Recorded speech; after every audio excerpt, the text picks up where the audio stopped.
pa.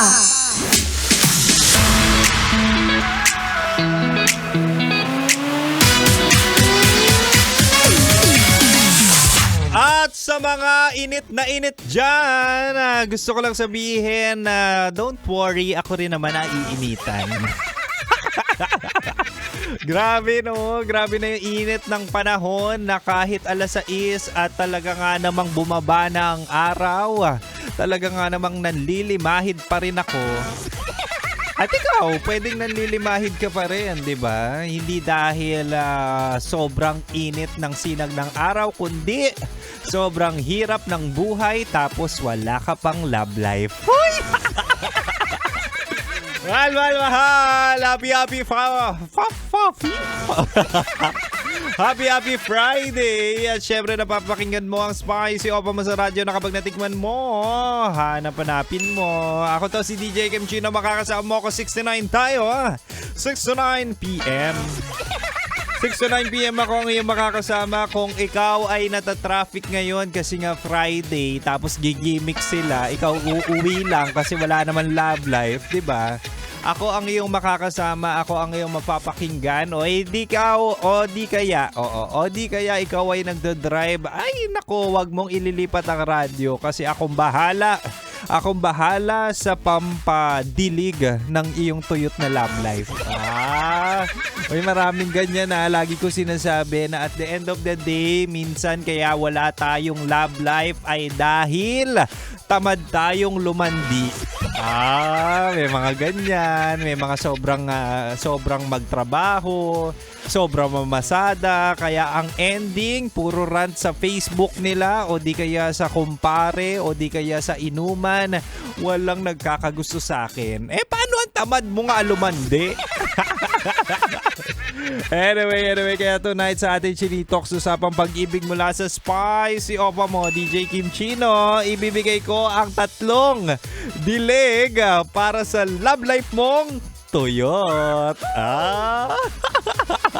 Shoutout natin dyan yung mga nakikinig na tuyot ang love life na talaga nga namang it's either walang dilig o hindi ka makapagdilig. Walang madiligan.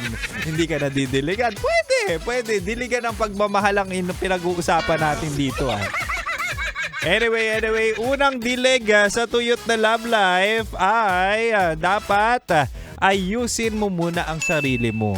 At the end of the day, lagi ko sinasabi to, bago kayo manggulo ng buhay ng iba, bago kayo lumandi, bago kayo mag-entertain o di kaya magpaligaw, manligaw, ayusin nyo muna yung sarili nyo. I-make sure nyo na healed na kayo. Diba? Karamihan sa jumojowa ngayon, sasabihin, pasensya ka na, hindi pa ako ready. Pasensya ka na, may trauma pa ako sa ex ko. Pasensya ka na, may trust issues pa ako. Bakit nga kasi lumandi kayo nang hindi pa kayo okay? Huwag kayong gumamit ng tao. Huwag kayong mang-rebound ng tao para gumaling kayo. Ayusin nyo muna yung sarili nyo. Diba? Ayusin yung sarili. Dapat confident ka na. Confident ka na sa kung ano yung pinapakita mo sa ibang tao. Tapos klaro na gusto mo ng relasyon, hindi yung landian lang. Ay naku, sinasabi ko sa inyo, yung dilig na makukuha nyo kapag hindi pa kayo ready or nakikipaglandian lang kayo ay hindi permanente. Mas okay na yung permanenteng dilig na talaga nga namang mag-glow ka araw-araw kasi seryoso ang relasyon nyo. Diba? Dilig ng pagmamahal ang ating pinag-uusapan dito. Baka kung anong dilig ang mga naiisip nyo na naman na talaga nga namang delikado sa panahon ngayon, 'di ba? Imagine mo hindi ka financially capable or financially stable tapos mag-aanak ka. Baka ganun yung dilig na sinasabi mo. Ang sinasabi natin dito, dilig ng pagmamahal, dilig ng love life, not necessarily mean gagawa ng baby. Totoo lang. Anyway, hanggang 9 p.m. pa naman makakasama si Kim Chino. But for now, balik muna tayo sa Rakrakan Music kasi sagot ko yan hanggang 9 p.m. Kaya mahal, manating nakatutok dito lang sa 90.7 Love Radio. Kailangan pa bang i-memorize yan? Basic!